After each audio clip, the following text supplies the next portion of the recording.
Picture this. You're standing outside in Abuja, Nigeria. Okay. You are surrounded by just this massive crowd of people, and there are millions more tuning in globally. Yeah, a massive scale. Exactly. And suddenly, the sky just opens up. A torrential downpour begins. Now, in almost any other live event scenario, I mean, this is a complete disaster. Oh, absolutely. The crowd scatters, the sound system gets covered up. Right, the energy just dies. The event is essentially ruined. But here, the speaker doesn't even blink. He really doesn't. He leans right into the microphone, looks out at this massive crowd standing in the freezing downpour, and he uses the weather to prove his point. Yeah. He actually asks them, can the rain stop the fulfillment, the performance of the promise of God? It is such a brilliant rhetorical pivot, taking a physical distraction, something that really should be a massive negative, and turning it into a real-time stress test for the very theology he's presenting. Okay, let's unpack this, because that exact moment is what we are looking at today. Welcome to the deep dive. We are going completely under the hood to explore the structural architecture and the live-action delivery of a genuinely massive religious gathering. It's quite the case study. It really is. Our sources for today are a written sermon outline and the actual live video transcript from Wednesday, June 24th, 2026. Right. The event is the Global Crusade with Kumuyi. It's usually called GCK, held at the DLBC campground in Kare, Abuja. And the speaker leading that event is Pastor Dr. W.F. Kumuyi. The specific message we're analyzing today is titled, The Unshakable Assurance of God's Wonder-Working Power. Now, before we get too far, let's just set our parameters here. Our mission today is absolutely not to convert you or preach to you. Exactly. Whether you're listening to this as a lifelong believer, a complete skeptic, or, just someone who studies human behavior, our goal is to impartially examine the framework of this message. We want to take it apart like an engine. Yes. How exactly does a leader communicate these highly abstract concepts like hope and grace and divine power to an incredibly diverse global audience? And make it feel so immediate that nobody leaves when it starts raining. Well, to manage communication on that scale, you need a very deliberate, load-bearing architecture. Right. I mean, a speaker can't just rely on charisma. The source material reveals a highly calculated three-part blueprint that Kumuyi uses to build his argument from the ground up. Okay, what are the three parts? It moves chronologically through three concepts: the promise, the performance, and the power. And that progression is really what's going to guide our analysis today. It's like a massive conceptual funnel. Yeah, exactly. So to really understand the energy of that crowd in the rain, we have to start at the bedrock. We have to look at the foundational text that sets the stage for everything else, which the outline calls the promise. Right, the baseline. And this promise relies on establishing a very specific baseline regarding human limitations.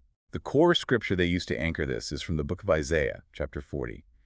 The text makes this foundational argument that the everlasting God never faints and never grows weary. Which sets up this absolute infinite standard. It does. Oh. But then it immediately pivots to draw a sharp, almost uncomfortable contrast with human beings. And the contrast is fascinating because it doesn't just point to, sick people or elderly people. No. The text explicitly says that even youths will faint and grow weary, and young men shall utterly fall.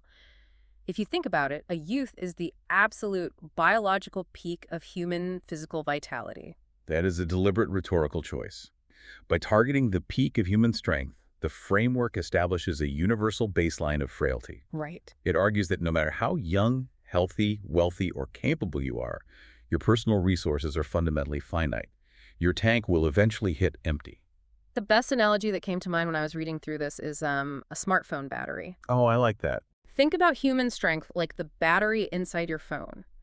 Even if you have the brand new top-of-the-line model, if you are running heavy applications like navigating career stress, managing a family, dealing with global anxiety, that battery is going to drain down to 0%. It's inevitable. It is just a matter of time. You will power down.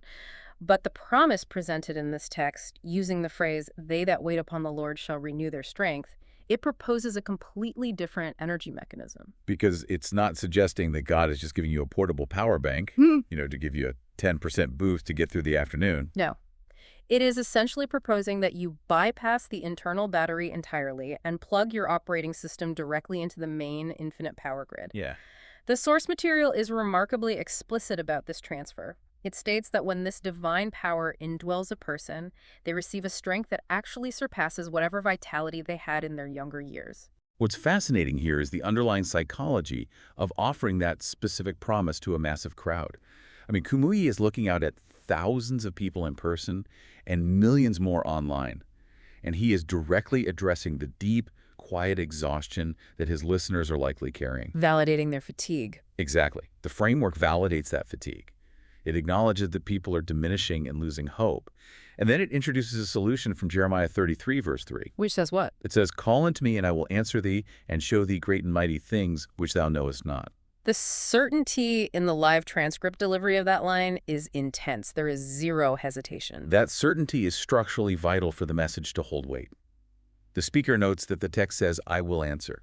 It does not say, "I might answer if you catch me on a good day." Right. The theology here posits a guaranteed transaction. When a person faces a problem that defies human solutions, calling upon this divine power grid yields an irreversible, guaranteed response. I kept looking at the inclusivity of this promise, though. Like, who actually gets the login credentials for this power grid? It's a great question. The outline leans heavily on the book of Acts, specifically chapter 2, verse 21. It says, "Whosoever shall call on the name of the Lord shall be saved." The speaker puts a massive emphasis on the word whosoever. Right. The text explicitly states there are no boundaries. Zero. No boundaries of nation, age, gender, or social status. It is completely open source. And a borderless invitation is incredibly appealing, especially to marginalized groups within a massive audience. It completely removes all institutional gatekeeping. Nate, here's where it gets really interesting. Let me push back on this, or at least wrestle with the logic for a second. Go for it. If you create an offer that is genuinely boundaryless, meaning whosoever gets a free infinite pardon just for asking, doesn't that create a massive structural bottleneck? And you mean, Well, if you're listening to this and you've ever dealt with human nature, you know that a system with no consequences usually collapses. Does this theology just present God as some kind of cosmic sugar daddy who completely ignores bad behavior, corruption, and secret sins just to keep the crowd happy? right, I see. If everyone gets a free pass, doesn't that fundamentally devalue any moral framework? This raises an important question. And it's actually the exact logical hurdle that the speaker anticipates. In fact, the source material explicitly uses that specific phrase. Oh, really? Yeah, Kumuyi tells the crowd that God is not a sugar daddy. This brings us directly into the second pillar of the blueprint, the performance. Okay, so how do they solve it? The theological architecture has to resolve a massive internal tension here. The text claims God is ultimate love, but it also insists that God is ultimate justice. And a functional justice system cannot exist if the judge just lets the guilty go free because he's feeling generous. Exactly. So how does the framework reconcile that? How do you give a free pardon without violating the core concept of justice? The mechanism is detailed through their citation of John 3.16. The theology constructs a highly specific legal system where divine justice is satisfied through a substitutionary proxy. Proxy. Yes. Yeah. The framework proposes that Christ voluntarily stepped in to bet the pain, the guilt, the punishment, and the legal condemnation that the whosoever actually deserved. So if we put this in modern financial terms, it's not that the bank just magically deleted your $1 million debt. Right. The debt didn't vanish. Debt still existed. The rules of accounting still applied. But a third party walked in and paid the $1 million in cash on your behalf. That is the perfect way to look at it. Because the penalty was paid in full by a substitute, the judge, in this framework, God can now legally view the believer as completely justified. Wow. That is the performance of grace. Justice isn't swept under the rug. It is entirely satisfied, just by someone else. So the pardon is utterly free to the listener in Abuja, but it was incredibly costly to the provider. The legal ledger balances out. Furthermore, the text makes it clear that while this grace is freely offered, it is not just a blanket amnesty applied to the whole planet by default. Right. There has to be a catch. It requires an activation protocol. The source brings in Acts 2.38, which calls for repentance. And the transcript defines repentance in a way that actually surprised me. It's highly practical. How so? Well, often we think of repentance as just feeling immense guilt or crying at an altar or being really sad about your mistakes. But Kumuyi defines it as a firm, calculated resolve to stop adding sin to sin. So it's an action, not just an emotion. Exactly. I mean, it is a U-turn. It is an acknowledgement that your current operating system, is driving you off a cliff and making a deliberate, conscious choice to stop doing those destructive things. Right. It is abandoning the old path to accept the new proxy payment. And that deliberate U-turn is intimately tied to the concept of faith. To illustrate what that kind of faith actually looks like in practice, the source material introduces a historical case study from Romans chapter 4, the story of Abraham. Oh, this is the guy who was told he was going to be a father when he was essentially a century old, right? Yeah, he was about 100 years old. And the text points out the deadness of his wife Sarah's womb. Biologically, practically, logically, having a child was an absolute impossibility. Right. Yet they were given a divine promise that they would have an heir.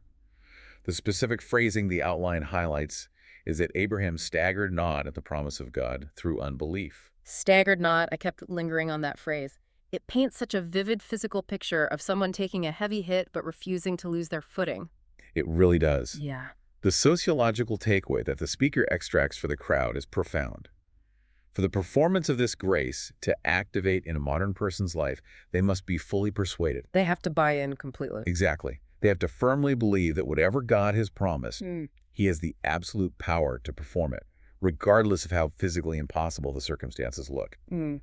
Abraham didn't let the biological reality of his situation cause his faith to stagger. Okay, so this creates a perfect pivot point. We have explored the massive, limitless promise. Right. And we have examined the legal, justice-satisfying proxy mechanism, which is the performance. But abstract theology only goes so far. That brings us to the third and final phase of the blueprint, the power. The physical reality. Yes, this is where the deep dive moves from legal theory into physical reality. And this is exactly why the live video transcript is so crucial, because we get to see the real-time application of these ideas. We step out of the courtroom and onto the battlefield, so to speak. Let's go back to that scene in Abuja. It is not a quiet, sterile environment. It is highly charged. The crowd is outside. The rain is just coming down. Yeah. And Pastor Kumuyi is demanding that the weather answer to the theology. He asks if God can open blind eyes while it is raining. He is anchoring the abstract legal concepts we just discussed into immediate, tangible miracles. The source material specifically references Jeremiah 33, verse 6 here, which promises to bring health and cure. And the scope of what he is commanding in the transcript is staggering. If you're listening and assuming a religious event just calls for people to find inner peace or maybe cure a headache, this goes so much further. Oh, absolutely. The text lists specific, severe physical conditions. He is actively praying for the blind to see, the deaf to hear, and the lame to walk. He singles out people with backbone challenges, individuals who have suffered strokes, and those with vocal cord paralysis. Already specific. He explicitly commands those specific biological conditions to be healed in that exact moment and calls for any demonic afflictions to be broken. If we connect this to the bigger picture of the whole sermon, we can analyze exactly why a message about grace culminates in physical commands like this. Right. The calls for healing aren't just a spectacle added on for dramatic effect. They are the strict, logical conclusion of the first two structural points. Run me through that logic. How does the proxy payment lead to commanding a stroke to heal in the rain? Think about the progression. First, the promise of access is universal to whosoever. Second, the performance of grace perfectly and legally satisfied divine justice through a substitute.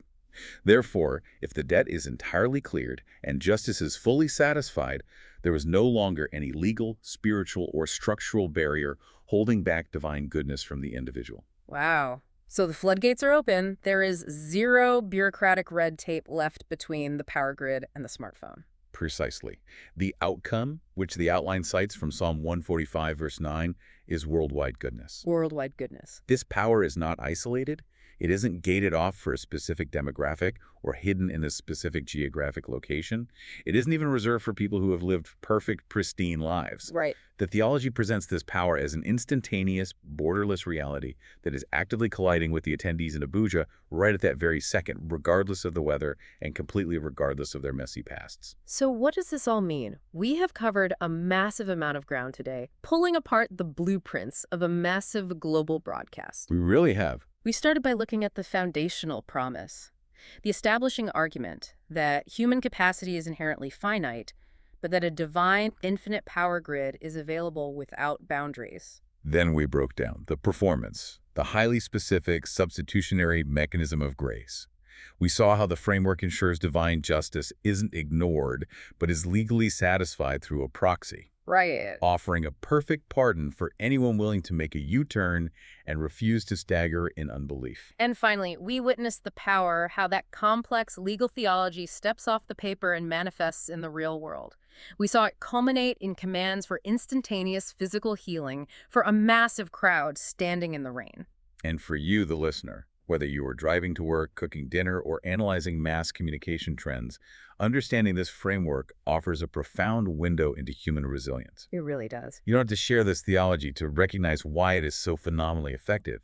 It taps into one of the most fundamental human longings, the deep desire to know that you are never too far gone. That is a profoundly vitalizing concept. It is the ultimate psychological safety net. The architecture of this message insists that your past, even your worst, most carefully hidden mistakes, do not permanently disqualify you. Yeah. It offers a framework for an unshakable assurance that is available to anyone willing to plug in. If you look at our modern world, a world that often feels incredibly chaotic, hypercritical, and relentlessly unforgiving of human error, you can immediately see why the mechanics of an unconditional, structurally sound pardon resonate so deeply with millions of people. Which brings us to a final thought I want to leave you with today. We started this deep dive talking about skyscrapers and how you don't usually see the massive concrete and steel foundations hidden underground, holding the whole thing up against the wind. Right. The source text we analyzed today insists that your own internal foundation, your human strength, is eventually going to crack under pressure. But it proposes that divine grace has absolutely no limits. None at all. So I want you to mull this over. If you were to truly, completely accept that kind of limitless, unconditional pardon, a reality where your worst past mistakes have been fully paid for, where they no longer define you or disqualify you from future goodness, how would that fundamentally change the way you face your very next challenge tomorrow morning? It changes everything. When you know the foundation underneath you is completely unshakable, maybe standing in the rain doesn't seem quite so terrifying after all. Thanks for joining us on this deep dive. We will catch you next time.